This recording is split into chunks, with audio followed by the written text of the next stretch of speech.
소쿨극장의 소리내어 읽거나 눈을 감고 듣기 코너입니다. 오늘 들려드릴 이야기는 영조대왕이 내린 금주령 때문에 벌어진 이야기입니다. 영조는 재위했던 40여 년 동안 엄격하게 금주령을 실행했습니다. 먹을 쌀도 없는데 술을 담그지 말라는 이야기입니다. 심지어 제사상에도 술을 올리지 못하게 했습니다. 이때 있었던 일이라고 합니다. 구독과 좋아요 부탁드립니다. 좋은 글로 보답하겠습니다. 그러면 시작하겠습니다. 통제사 유진왕이 젊은 시절에 선정관으로서 숙직하고 있었다. 당시는 영조 38년 이모년으로 술 빚는 것을 금한다는 어명이 지엄하게 내려져 있던 때였다. 어느 날 밤 임금이 숙직하는 선정관에게 대전으로 들라는 명을 불시에 내렸다. 유진왕이 어명을 받들고 들어가니 임금이 장검 하나를 꺼내주며 말하였다. 듣자니 민가에서 아직도 술을 많이 빚는다고 하더구나. 네가 이 칼을 지니고 나가서 사흘 안에 그들을 잡아들이면 좋겠다. 만약 잡아들이지 못하면 그 대신에 너의 머리를 바쳐야 할 것이다. 유진왕이 어명을 받들고 집에 돌아와 소매로 얼굴을 가리고 누워 있으니 소실이 물었다. 어째서 이처럼 넋을 잃은 채 언짢아 하십니까? 내가 술을 즐겨 마시는 건 자네도 잘 알잖나. 술을 끊은 지 너무 오래돼 목이 말라 죽을 지경이네.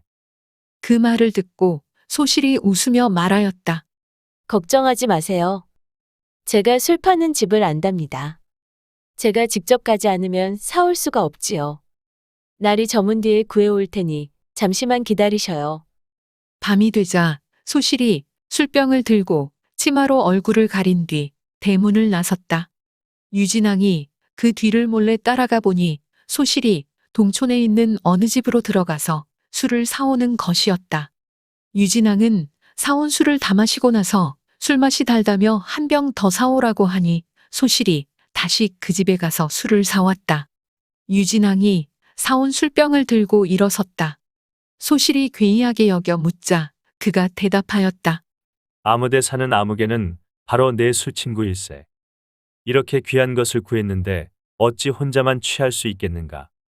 그 친구한테 가서 함께 마시려고 한다네. 유진왕이 대문을 나서 그 술 파는 집을 찾아 들어가 보니 비바람도 제대로 가릴 수 없는 두억한 되는 오막살이었다. 어떤 선비 한 사람이 침침한 불빛 아래 책을 읽고 있다가 놀란 표정으로 맞이하며 말하였다. 어디서 오신 손님이길래 밤이 깊은데 이곳에 오셨습니까? 유진왕이 자리에 앉으며 말하였다. 나는 어명을 받들고 왔어. 유진왕이 허리춤에 차고 온 술병을 꺼냈다. 이 술은 바로 댁에서 사온 것이오. 일전에 상감께 없어 이렇게 하라고 하명하셨어. 이미 잡혔으니 어쩔 수 없이 함께 가야겠어. 그 선비는 한동안 침묵하다가 입을 열었다. 기왕 법을 어긴 바에야 무슨 핑계를 댈 수 있겠소. 하오나 집에 노모가 계시니 하직 인사라도 여쭙고 가게 해주는 것이 어떻겠소. 좋소이다. 그렇게 하시오. 선비가 안으로 들어가 나지막한 소리로 어머니를 부르니 노모가 화환하게 웃으며 대답했다. 우리 진사님이신가? 어째서 잠도 자지 않고 이 시간에 오셨는가? 선비가 대답하였다. 일전에 말씀을 올리지 않았사옵니까? 선비는 비록 굶어 죽을지언정 나라의 법을 어겨서는 안 된다고 말씀을 드렸었지요. 어머님께서 끝내 듣지 않으시더니 이제 붙잡히고 말았사옵니다. 소자는 이제 죽게 되었습니다. 선비의 노모가 통곡하며 말하였다. 천지신명이시여, 이게 무슨 일입니까? 내가 몰래 술을 빚은 건 재물을 탐해서가 아니다. 아침 저녁으로 내가 먹을 죽이라도 마련하려고 그랬던 거란다. 이제 일이 된 건 다 내 탓이다. 이를 장차 어찌할꼬. 이럴 즈음에 선비의 아내도 놀라 일어나 가슴을 치며 통곡하였다. 선비가 몸을 바르르 떨면서 아내에게 부탁하였다. 일이 이미 이렇게 되었는데 운다고 무슨 소용이 있겠소. 다만 우리에게 아들이 없으니 내가 죽은 뒤에 당신이 내가 있을 때처럼 늙으신 어머님을 잘 봉양해 주시오. 아무 고을에 사는 아무개 형님에게 아들이 몇이나 되니 그 가운데 하나이를 양자로 들여 평안히 지내시오. 유진왕이 밖에서 그 말을 듣고 몹시 측은한 마음이 생겼다. 그 선비가 나오자 유진왕이 물었다. 어머님의 연세가 몇이나 되어 이른이 넘으셨다오. 슬아의 아들은 두셨소. 아직 없습니다. 이런 광경은 사람으로서 참아볼 수 없는 것이오. 나는 아들이 둘이나 되니 후사 걱정도 없는 데다 부모님도 돌아가시고 안 계시다오. 그러니 내가 대신 죽는 것이 좋겠소. 당신은 마음을 놓으시오. 유진왕은 그 선비더러 술과 술항아리를 모두 꺼내오게 하여 술은 그 선비와 함께 마시고 술항아리는 두들겨 깨서 뜰에 묻어버렸다. 유진왕은 그 집을 떠나면서 말하였다. 노모를 모시고 사는데 집안 살림이 말이 아니군요. 내가 이 칼을 한때의 정표로 줄 테니 팔아서 어머님을 봉양하는 게 좋겠소. 말을 끝내고 유진왕은 차고 있던 칼을 풀어주었다. 선비가 굳이 사양하였으나 뒤도 돌아보지 않았다. 선비가 누구시냐고 이름을 묻자 유진왕이 대답하였다. 나는 선전관으로 있는 사람이요. 이름을 꼭 물을 필요가 있겠소. 하고는 표현이 가버렸다. 이튿날은 임금이 말한 시한인 사흘째였다. 유진왕이 입궐하여 처벌을 기다리자 임금이 물었다. 술 빚는 자들을 잡아왔느냐? 잡지 못했사옵니다. 임금이 노하여 말하였다. 그렇다면 약속대로 내 머리를 대신 내놓아야겠구나. 유진왕이 엎드린 채 말이 없자 임금은 불같이 화를 내면서 제주도로 귀양을 보내라고 명하였다. 유진왕은 귀양 간 지 몇 해 만에 비로소 풀려났다. 그로부터 10여 년간 불우하게 지내다가 만년에 복직되어 초계군수로 임명되었다.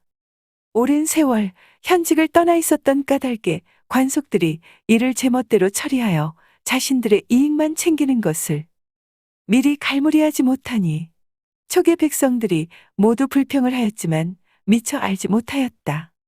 어느 날 암행어사가 출두하였다. 어사는 창고를 봉하고 곧장 관하로 들어가 창고 일을 맡고 있던 여러 사람을 한꺼번에 잡아들여 한창 형장을 가하고 있었다. 유진왕이 문틈으로 몰래 보니 암행어사는 동촌 술집에 있던 바로 그 선비였다.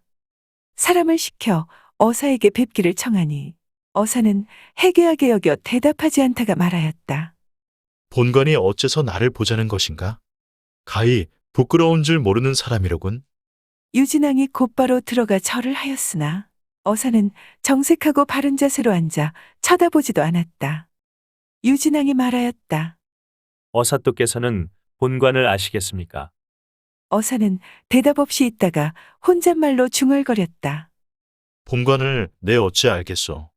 어사또 되기 전에 한양 동천 아무고을에 있지 않았습니까? 그러자 어사가 놀라며 물었다. 그건 어째서 묻소? 모년 모월 모일 밤에 술 빚는 것을 금하는 일로 어명을 받고 왔던 선전관을 혹 기억하시겠는지요? 어사가 한층 놀라고 의아해하며 말하였다. 기억하고 있소이다. 본관이 바로 그 선전관이요. 그러자 어사가 벌떡 일어나 유진왕의 손을 잡고 비 내리듯 눈물을 흘리며 말하였다. 사또가 바로 소생의 은인이셨군요. 오늘 이렇게 만나게 된 건 하늘이 정해주신 것이군요. 유진왕이 아랫사람을 자기가 제대로 감독하지 못해서 그랬다고 다시는 그런 일이 없게 하겠다고 간절하게 부탁하니 어사는 즉시 형구 및 모든 죄인을 물리라고 명하고 한꺼번에 풀어주었다. 그리고는 밤새도록 술잔을 나누면서 끊임없이 이야기를 나누고 회포를 풀었다. 어사는 며칠을 더 머물다가 돌아가서는 즉시 표창을 상신하는 장기를 올렸다. 어사가 지방고을 수령을 표창에 달라는 장기를 올린 것이 경상도 서부 지역에서는 전에 없던 일이었다. 이때는 정조 임금 시절이었는데 임금은 유진왕의 의리를 가상히 여겨 특별히 삭주부사로 승진 발령을 내렸다. 그 뒤로 어사는 지위가 조정의 대신에 이르렀는데 가는 곳마다 유진왕과의 일을 말하면서 의로운 사람이라며 칭송하여 유진왕은 당대의 화제거리가 되었다. 그 뒤 유진왕은 통제사 벼슬에 이르렀고 그 선비는 소론에 속한 대신이었으나 그 이름이 잊히는 바람에 기록할 수가 없다. 들어주셔서 고맙습니다. 용어 설명에 올리겠습니다. 통제사는 경상, 전라, 충청 3도의 수군을 지휘 감독하던 벼슬입니다. 유진왕은 조선 영조대부터 정조대까지 살았던 무신입니다. 선정관은 조선시대 선정관청에 소속된 정 3품부터 종 9품까지의 벼슬아치를 말합니다. 초계군은 지금의 경상남도 합천군 동부지역에 있던 조선의 행정구역입니다. 1914년 행정구역 개편 때 합천군에 합쳐져 초계면이 되었습니다. 관속은 지방관하의 아전과 하인을 말합니다.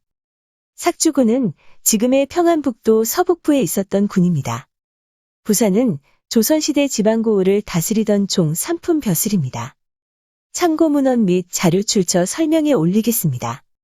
편자미상의 기문총화가 모본입니다.